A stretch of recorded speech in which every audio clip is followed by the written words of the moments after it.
Hello viewers, আসসালামু আলাইকুম। আমি সাকিব, চলে আসলাম নতুন আরেকটি ব্লগ নিয়ে। আজকে মূলত আমরা লং সুইমিংয়ের একটি ব্লগ করতে যাচ্ছি। আমি জীবনে লাইফে প্রথম আমি কোনো লং সুইমিংয়ে পার্টিসিপেট করছি। প্রায় 1 মাস পরিশ্রমের পর আজকে সেই দিনটি, সুইমিং করার পালা।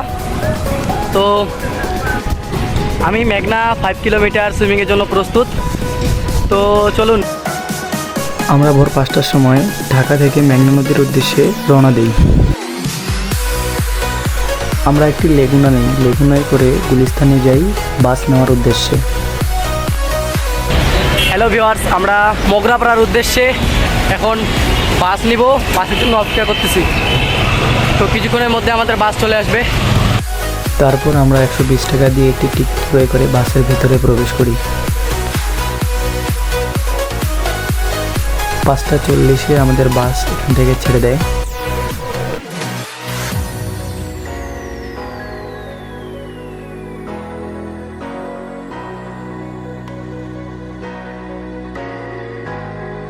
আমরা সকাল সকাল ঢাকার সেই অপরূপ দৃশ্য দেখতে দেখতে ঢাকা ত্যাগ করি এবং দেখতে দেখতে আমরা মোগরাপাড়ায় চলে আসি। 6:20-এ এসে আমরা মোগরাপাড়ায় পৌঁছাই। তারপর ছোট একটি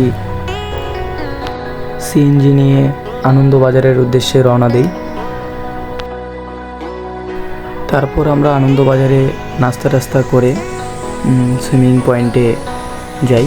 এটি হলো আনন্দবাজারের সেই বিখ্যাত বাজার।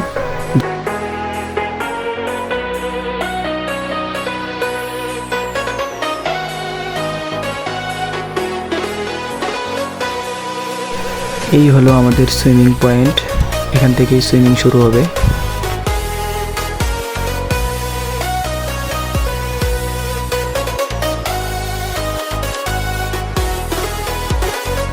তারপর নদীর আশেপাশে কিছু শর্ট ভিডিও নেই।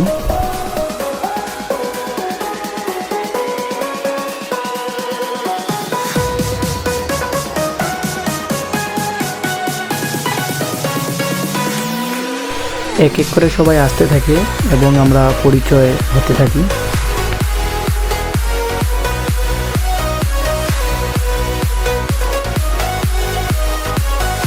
সবাই বিফ নাম্বার নেওয়ার জন্য লাইন ধরে দাঁড়িয়ে থাকে। আমিও কিছুক্ষণ লাইনে দাঁড়ানোর পর বিফ নাম্বার পেয়ে যাই। আমার বিফ নাম্বার ছিল 66। তারপরে হঠাৎ আলামিন ভাইয়ের সাথে দেখা। আলামিন ভাইয়ের সাথে একটু হ্যান্ডশেক করি।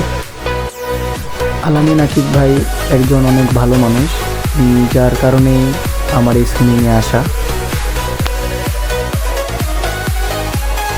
তারপর সব কিছু শেষে আমরা ঝটপট রেডি হয়ে যাই।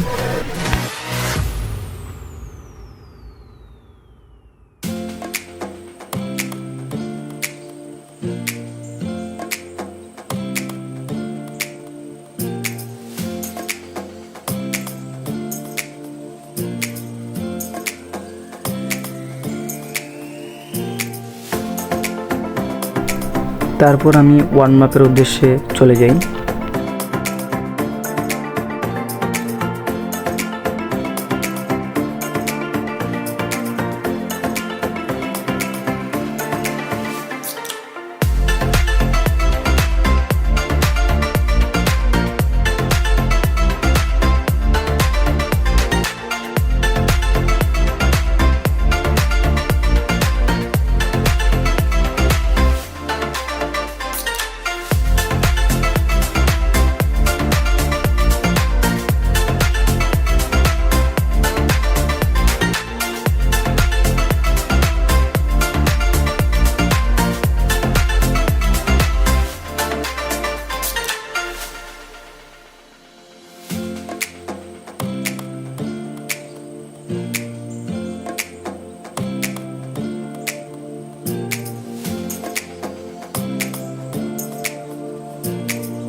তারপর আমি কিছুক্ষণ একা একা ওয়ার্ম আপ করার পর সকলে মিলে একসাথে ওয়ার্ম আপ করি।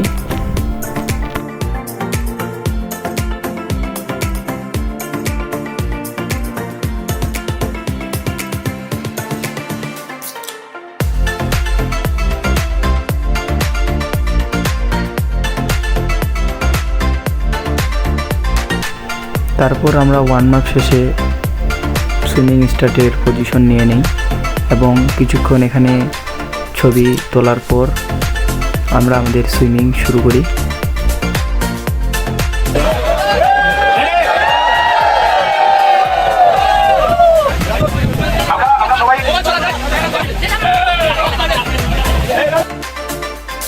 তারপর আমরা আমাদের সুইমিং শুরু করে দিই, যেটার জন্য আমরা এতদিন অপেক্ষা করেছিলাম।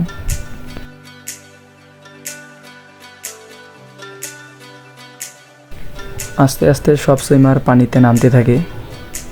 যারা যারা ফার্স্ট সেকেন্ড থার্ড হওয়ার তারাই আগে রওনা দিয়ে দিয়েছে এবং এরা ফিনিশ করবে, যে কারণে আস্তে আস্তে কোনো রকম চিন্তা ছাড়াই যাচ্ছে।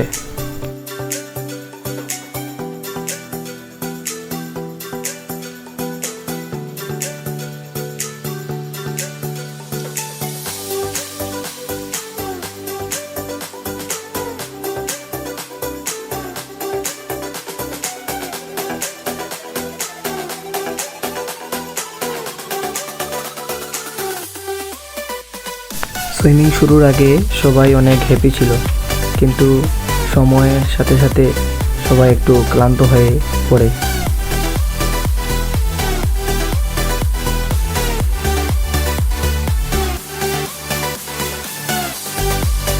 সুইমিংয়ের প্রথমে আমাকে একটু ক্যামেরায় দেখা যায়, তারপর পুরো সুইমিংটাতে আমাকে একা একা সুইমিং করতে হয়।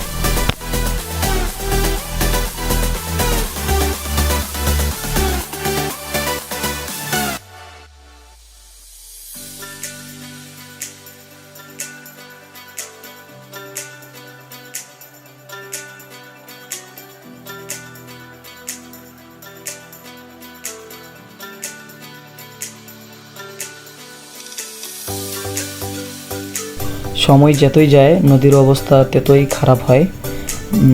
সময়ের সাথে সাথে নদীর অবস্থাও একটু বদলাচ্ছিল। আমার কল্পনার বাহির ছিল যে নদী এতটাই উত্তাল হবে। আমার দেখা সবথেকে ভয়ঙ্কর নদী ছিল, যে নদী আমি কোনোদিন চোখেও দেখিনি। সে নদীতে আমার সুইমিং করার নতুন একটা অভিজ্ঞতা হয়েছিল।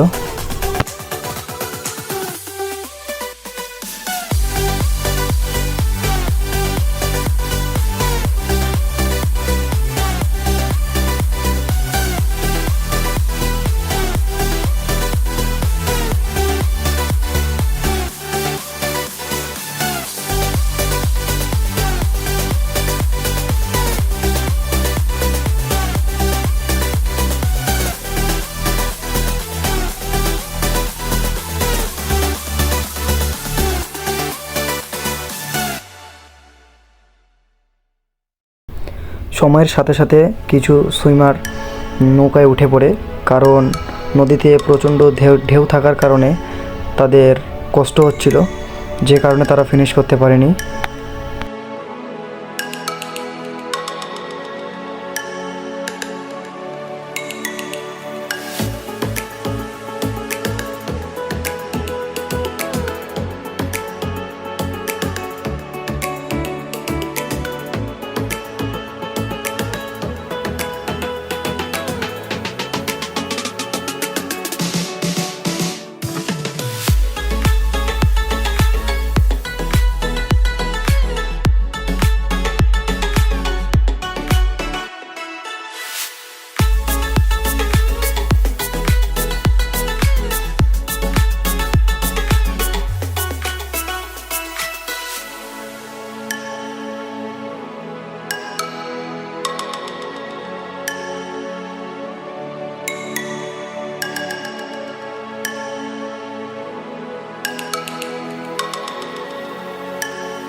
এই সুইমিংটি মূলত ইন্টারন্যাশনাল রুল অনুযায়ী করা। একজন সুইমার সুইমিং করা অবস্থায় কোনো প্রকার সাপোর্ট নিতে পারবে না। যা সাপোর্ট নেওয়ার পানি পান করার সব বোর্ডের বাহিরে হাত দেওয়া ছাড়াই তাকে করতে হবে। কোনোভাবে যদি সে রেস্কিউ বোটে হাত দিয়ে থাকে তাহলে সে ডিসকোয়ালিফাই হয়ে যাবে এবং তাকে ডিসকোয়ালিফাই বলে বর্ণনা করা হবে।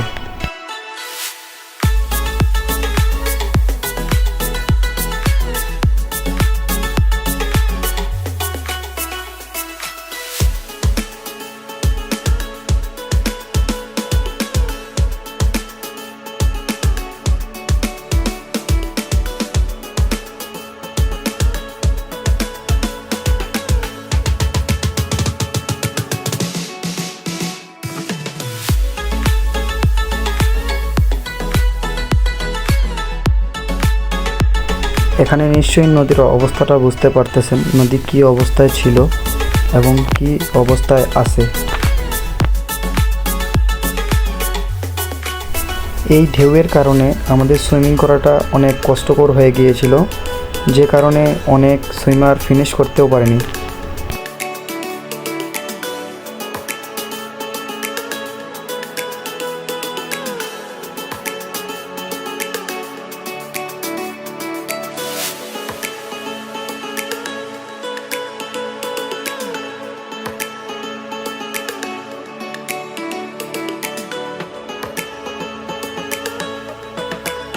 দীর্ঘ 2 ঘন্টা 39 মিনিট মেঘনার বুকে যুদ্ধ করার পর আমরা ফিনিশ পয়েন্ট দেখতে পাই এবং ফিনিশের পর মনে কী যে আনন্দ লাগছিল তা বুঝে প্রকাশ করার মতো না। আসলে সেই মুহূর্তটা অসাধারণ ছিল। আমি ফিনিশ করতে পারায় অনেক আনন্দিত।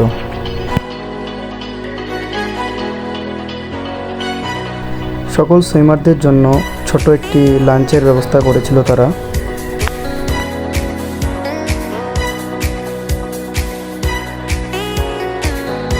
আমি অসংখ্য ধন্যবাদ দিব ট্রায়াথলন টিমার্সকে, যারা এত সুন্দর একটি আয়োজন করেছিল।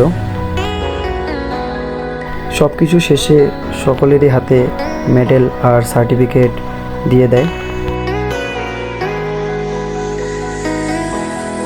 এটি হলো আমাদের ফিনিশিং পয়েন্ট, চেলিভাঙ্গা ঘাট।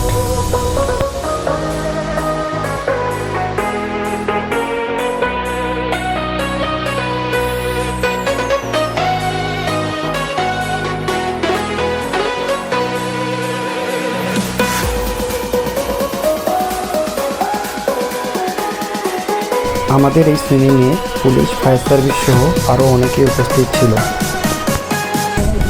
আমাদের সুইমিং শেষ, তো আমার মোট সুইমিংয়ের সময় লাগছে 2 ঘন্টা 39 মিনিট। 2 ঘন্টা 39 মিনিট সময় লাগছে আমার ফিনিশ করতে। তো এই হলো আমাদের ফিনিশিং পয়েন্ট।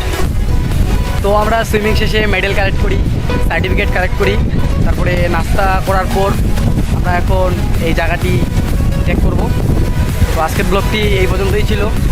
আমার লাইফে প্রথম তো লং সুইমিং, মেঘনা 5 কিলোমিটার সুইমিং। তো আশা করি ভিডিওটি ভালো লাগবে। আজকের ব্লগটি এই পর্যন্তই ছিল। আল্লাহ হাফেজ।